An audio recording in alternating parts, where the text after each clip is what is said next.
नमस्कार, आप जुड़ चुके हैं बोल्ड वॉइस के साथ और मैं हूं ठाकुर रंगील। इस वक्त मैं पहाड़ी जिला किश्तवाड़ के सिंतन टॉप पर मौजूद हूं और इस वक्त मेरे साथ खास बातचीत करने के लिए district president Bharatiya Janata party के चुनीलाल शान जी आए। इनसे खास बातचीत करते हैं क्योंकि कहीं ना कहीं अब इलेक्शन भी खत्म हुए, रिजल्ट भी सामने आया और इस वक्त खास बातचीत करने के लिए चुनीलाल शान जी हमारे साथ हैं। शान साहब, सबसे पहले बहुत बहुत शुक्रिया वक्त देने के लिए। जानना चाहूंगा, यहाँ पर उधमपुर सीट से कहीं ना कहीं जो है आप लोगों ने इलेक्शन भी जीता और इस वक्त आप पूरे हिंदुस्तान में कब जो है भारतीय जनता पार्टी सरकार बनाएगी? बस कल का दिन है। परसों आदरणीय नरेंद्र मोदी जी तीसरी बार शपथ लेने वाले हैं 9 तारीख को 4:30 बजे। और मैं अपनी ओर से, अपनी पार्टी की ओर से समस्त भारतवासियों को बहुत बहुत शुभकामनाएं, बहुत बहुत बधाई देना चाहूँगा। विशेषकर ये जो हमारी पार्लियामेंट्री सेगमेंट है डोडा उधमपुर कठवा, इसके लोगों का मैं तहे दिल से शुक्रगुजार हूँ। यहाँ के वोटरांस का मैं तहे दिल से शुक्रगुजार हूँ। इन लोगों ने हमें तीसरी बार पार्लियामेंट में हमारे कैंडिडेट को भेजने का जो काम किया है, हम इनके धन्यवादी हैं। और मैं उम्मीद करूंगा कि अगली बार भी जो हमारे असेंबली इलेक्शन आगे होने वाले हैं, इसमें भी भरपूर इसी प्रकार से ये हमें ताउन देंगे, मदद करेंगे और असेंबली में भरपूर ताउन देकर हमारे भारतीय जनता पार्टी के से ज्यादा लोगों को असेंबली में भेजने का काम। आपको हिंदुस्तान के अंदर लोग कहीं ना कहीं जो आपका नारा था 400 पार, कहीं ना कहीं लोग नाराज थे? नहीं, ऐसा नहीं है। हमारा काम है नारा देना। पॉलिटिकल पार्टी का काम होता है लीड करना, समाज को दिशा देना। हमने अपना काम किया है। नरेंद्र भाई मोदी जी ने दुनिया में, देश में ही नहीं बल्कि दुनिया में हिंदुस्तान का नाम ऊंचा किया है, रोशन किया है। मैं तो ये कहूंगा कि ये हमारी ही बदकिस्मती होगी कि हम ऐसे होनहार देश पसंद और देश के ऐसे होनहार प्रधानमंत्री को अगर हम आज के दिन में भी पहचानने में कोताही करेंगे तो मुझे लगता है कि बदकिस्मती होगी, इससे ज्यादा कुछ नहीं होगा। अगर हम सिंतन टॉप की बात करें तो कुछ दिनों पहले जो है यहाँ पर एक लड़ाई झगड़ा भी होता है। उसके बाद जो लारनू एसएचओ और तहसीलदार यहाँ पर आते हैं, उनका कहना है कि सिंतन टॉप सिर्फ अनंतनाग का हिस्सा है। ऐसा नहीं है। आज कहीं लारनू और अनंतनाग के लोगों को सिंतन टॉप याद आता है। ये किश्तवाड़ की मातृभूमि है और किश्तवाड़ की समस्त जनता जहाँ हमेशा सालों दर सालों से यहाँ आते हैं।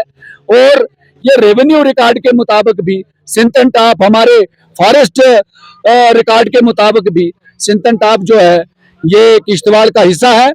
अलबत्ता ये एक टूरिस्ट प्लेस है।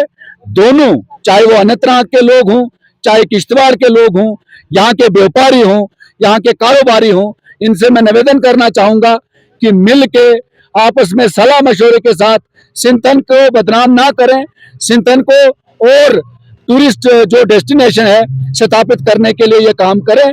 मैं दोनों जिला के जो लोग हैं इनसे निवेदन करना चाहूंगा, मिल के आपस में प्रेम पूर्वक सिंतन की जो खूबसूरती है इसको आगे लेकर जाएं। क्या रहेगा आपका अब आने वाले 5 साल में? एमपी फिर भी भारतीय जनता पार्टी के और सरकार भी भारतीय जनता पार्टी की आएगी और किश्तवाड़ को टूरिज्म को लेकर के आप लोग कितना काम करेंगे आगे? इस बार हमने एक टारगेट फिक्स किया है कि आने वाले 5 सालों में किश्तवाड़ एक खूबसूरत जगह है और किश्तवाड़ में बहुत सारी ऐसी टूरिस्ट डेस्टिनेशंस हैं जहां तक हमने पहुंचने की कोशिश करनी होगी।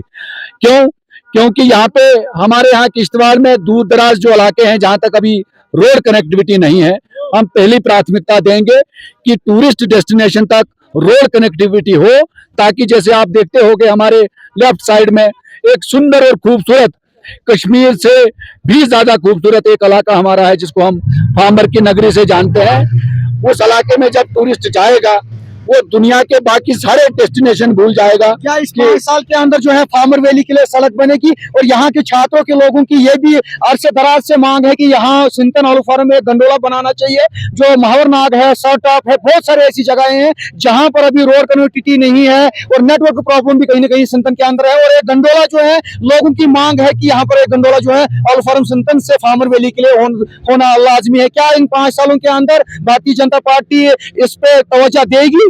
बहुत जरूरी और बड़ा अच्छा सवाल आपने रंगील जी उठाया है। मैं चाहूंगा कि लोकल जो हमारे नेता हैं छात्रों ब्लॉक के, उनसे मेरी निवेदन रहेगी कि वो ये प्रोजेक्ट बनाने के लिए मुझे बतलाएं।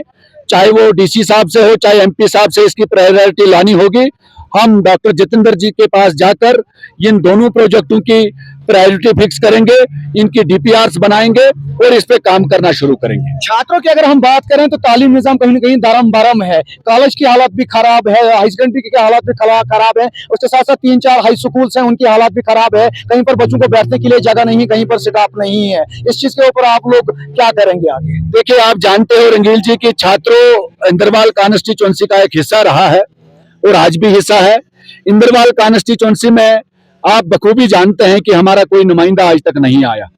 कांग्रेस के नुमाइंदे ने पिछले 20 साल से छात्रों और इंद्रवाल को जिस प्रकार से प्रताड़ित किया है, इसकी एक बहुत बड़ी कारण ये रहा है कि यहाँ पे कांग्रेस के विधायक रहने के बाद, मंत्री रहने के बाद, ये जो स्कूलिंग की, कॉलेजेस की और बाकी चीजों की जो हालत करके रखी है, मैं तो कहूंगा कि सबसे ज्यादा अगर कोई जिम्मेवार रहा है वो यहाँ का पुराना हमारा पूर्व विधायक, पूर्व मंत्री जो इंद्रवाल का रहा है, वो इसका जिम्मेवार रहा है। क्यों? बाकी जगहों पे अगर हम डेवलपमेंट कर पाए तो वो छात्रों की, इंद्रवाल की पूरी तरह से रहबरी नहीं कर पाया।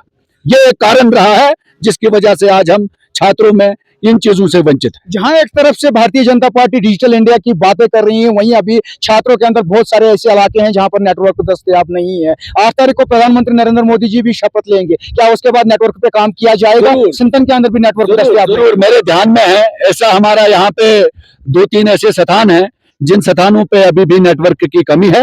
हम इस नेटवर्क की कमी को पूरा करने के लिए गामजन रहेंगे और पूरा करने की पूरी कोशिश करेंगे। सिंतन से लेकर सिंतन टॉप की अगर हम बात करें, इस सड़क की हालत भी काफी खस्ता है। वहीं अगर हम सिंतन टॉप से डक्सुम तक बात करें तो रोड जो है बिल्कुल टकाटक है, मगर कहीं न कहीं रोड की काफी खस्ता हालत है। ऑलफार्म सिंतन से लेकर सिंतन टॉप तक कब तक इस रोड में सुधार करें? जरूर आज कल ही मैं डिप्टी कमिश्नर किश्तवाड़ से मुलाकात करूंगा और उनसे मैं ये यहाँ जायज जो मांग है उनके सामने रखूंगा और अगर जरूरत पड़ी तो हम यहाँ डिविजनल कमिश्नर या कमिश्नर सेक्रेटरी पीडब्ल्यूडी से भी बात करेंगे ताकि इस की जो खस्ता हालत है इसको जल्दी से जल्दी ठीक किया जाए। लोगों को काफी ज्यादा परेशानी यहाँ पर आने में आती है। जरूर मैं भी अभी चल के यहाँ से आया हूँ, ड्राइव करके आया हूँ।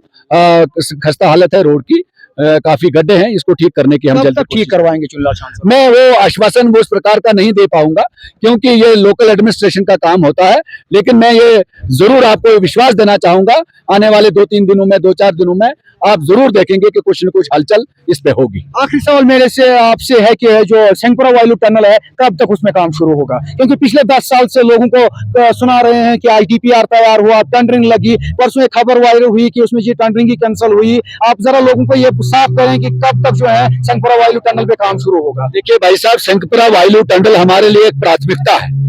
किश्तवाड़ और अनंतनाग को, किश्तवाड़ और कश्मीर को जोड़ने का जो वाहिद एक रास्ता हम चाहते हैं कि जो ऑल सीजन रास्ता बने, ऑल वेदर रास्ता जो बने, वो हमारी भी एक बहुत बड़ी मांग है।